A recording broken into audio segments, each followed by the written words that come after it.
All right, we're excited to be here today with Brenda Brinkhous-Hatch from Groundwork NRG for another Fit-Tastic Partner Spotlight. And Brenda, we're really excited to have you share a little bit more about Groundwork NRG. I'm excited because I'm actually a resident in the Northeast area, and the organization you work with, I've worked with for a long time, and they represent the Northeast area of KCK in a kind of a neighborhood business revitalization way. But can you share a little bit more about Groundwork NRG and your role with them? Yeah, so I am very happy to be here too, Matt. So thank you for having me speak about Groundwork and about the Green Team and all of this great work that we have coming up this spring. There's a lot going on here for sure. So Groundwork is essentially a community-based nonprofit here in Northeast KCK. Our boundaries are essentially I-635 to the west. We have the Missouri River to the north and the east, and then our boundaries at the bottom are State Avenue and Washington Boulevard. So we focus on this very small section of Kansas City, Kansas.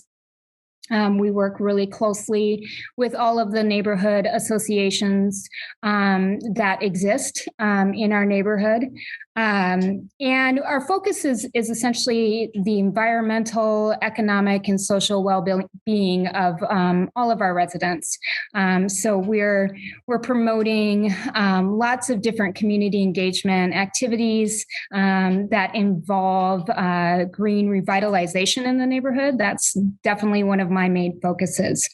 And Groundwork itself, we are the 20th trust in a national organization that has groundworks kind of all over the country. So we are really excited to be a part of this bigger picture, this bigger national trust. We get a lot of support from other communities across the country doing the same types of work that we're doing too. So we're very excited about 2021.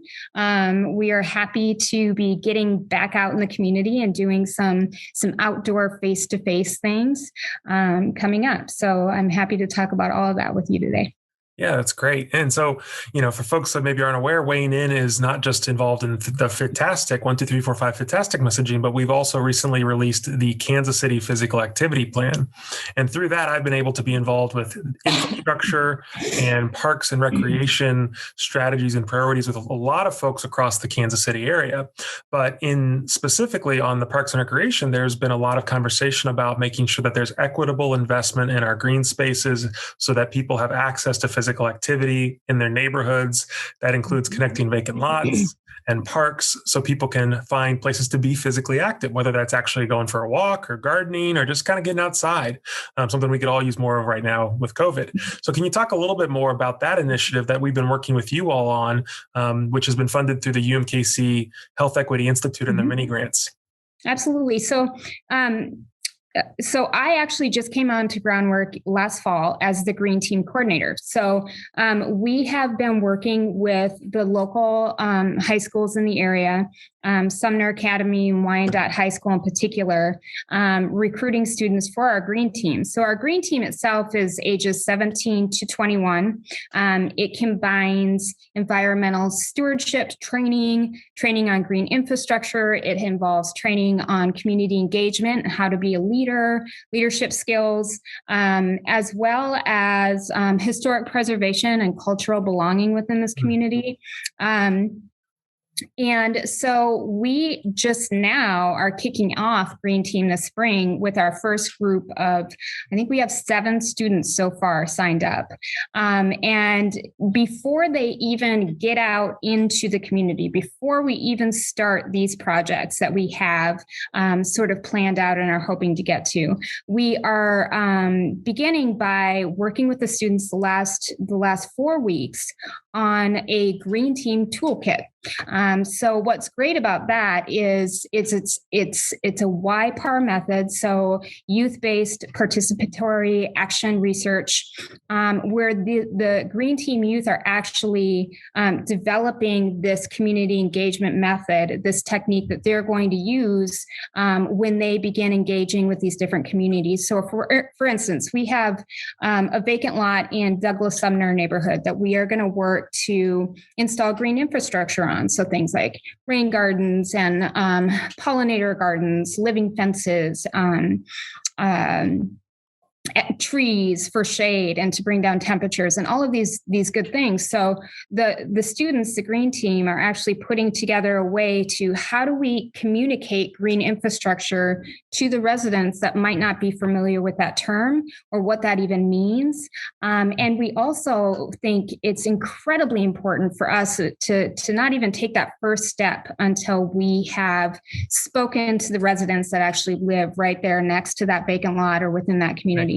So the Green Team Toolkit is essentially we're building an activity. It has a game-like feel where we have an aerial map of this particular lot that we have identified to work on. And we're letting the community come in and engage on these different green infrastructure practices, like where would they like to see a rain garden? Where would they like to plant some trees? Would they like benches here? How would they use it? So the Green Team Toolkit is a way of empowering the youth to lead and facilitate and host these workshops where they're gathering the data, they're gathering the feedback from the community members, and we're using that information to be able to design a plan for that lot that meets the needs of the community and something that will actually get used by the community, not just beautifying the neighborhood, but actually be a meeting place, a community gathering space for that community too. So the Green Team Toolkit has been really exciting. We got this grant. We're going to be doing 3 of them, spring, summer, and fall. But this will really be our main method, our sort of signature technique for before we even get to boots on the ground. We're going to go out there and meet with the community using this activity to engage their responses. That's awesome. So I know, that's a great amount of information. How would say a teacher or a parent who's interested in seeing if, their kids might like to get out of the house? I know you all are being COVID safe with masks and everything. But if their youth is interested in participating in the Green Team, learning about green infrastructure, getting a chance to kind of meet with community members, how might they be involved with what you all are doing at Groundwork NRG?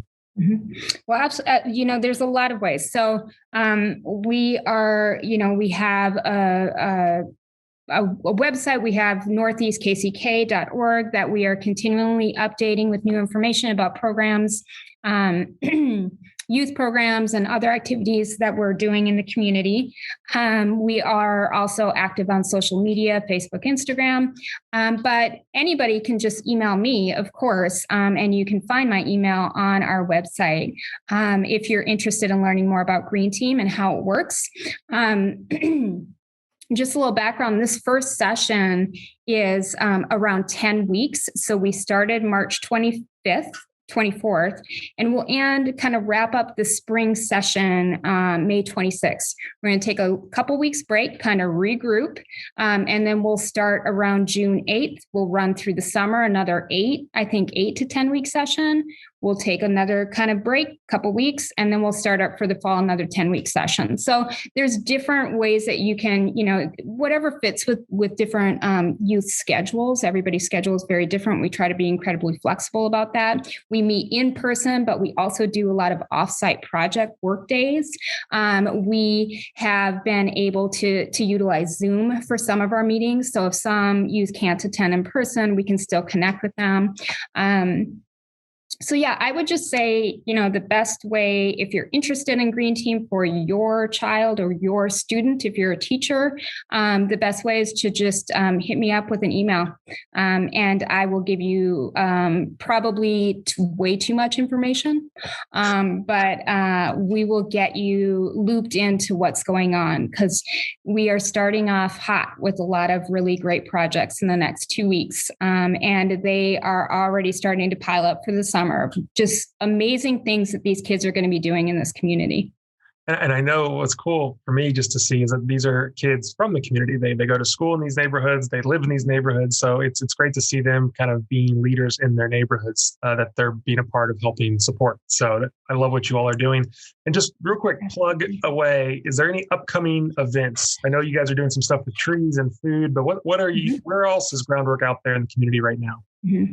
Well, there's a lot going on. And we're a small staff. There's just 6 of us, but we have, our services and programs here at Groundwork fall under 4 core components. And so we have economic sovereignty, we have environmental sovereignty, food sovereignty, and then cultural belonging and that historic preservation that I was speaking of. So we are currently in the works to build a Northeast Grocers project that we have going on that one of our other staff members is heading up. Myself, I'm really heavily involved with the environmental aspect of this with Green Team because we're learning so much about green infrastructure and stormwater management and making our urban communities more climate resilient. With the changes that are happening year after year and only getting bigger and harder to deal with. And we're also in the midst of all this doing what we call history catching. So we are capturing stories of our local residents. So there are a lot of residents that are of advanced ages in these different communities that our Green Team will be learning from and listening to oral history, and we'll be wrapping all of that into a lot of our projects from mapping that one of my coworkers is really heading up. So we'll have a mapping project on the website. We'll be having signage that will be adding to and putting some context to these vacant lots that we're revitalizing. So yeah, there's so much going on. So next week, Earth Day, we are going to get outside. Sorry, I got totally sidetracked with everything we got going on. Next week on Thursday, Earth Day is our first outside, let's get something going. So we are going to be doing some tree planting near the Spray Park at Heathwood Park, right off of Parallel Parkway. We'll be planting 20 trees from 3 to 6 p.m. And, anyone is welcome to come on in. I do have a link for a waiver. We're working Bridging the Gap. So we do have a volunteer waiver to sign, but we'll have paper copies there. So if you just want to show up and plant some trees with us, that would be fantastic. So we have that coming up. And then we do have a green infrastructure at our 710 Oakland lot over in Douglas Sumner that we are kind of opening up to anybody who wants to get their hands dirty and start planting some flowers and trees. So we have those 2. That's May 1st, Saturday, May 1st. So those are our 2 upcoming projects that we have that are kind of open to everybody. Good deal. Well, thanks for giving us those updates, and excited to see where all that work goes soon. Well, we got to check back in a few months and check in on all the trees that you all are planting and all the opportunities to be out in the environment that obviously is so important for all of us right now to kind of get away from our screens and kind of get some fresh air and get some physical activity in. So thank you, Absolutely. Brenda, for all the work you're doing with youth. And we should check back in later this year. So thanks. That sounds great. I'd love to be back on and talk more about it. Clearly, I have a lot to say. So, so have me on anytime. And hopefully, if anyone's interested, they can reach out and we'll give them more information. Sounds great. Thanks, Brenda. Okay. Thanks for having me, Matt. Yep. Bye. Bye.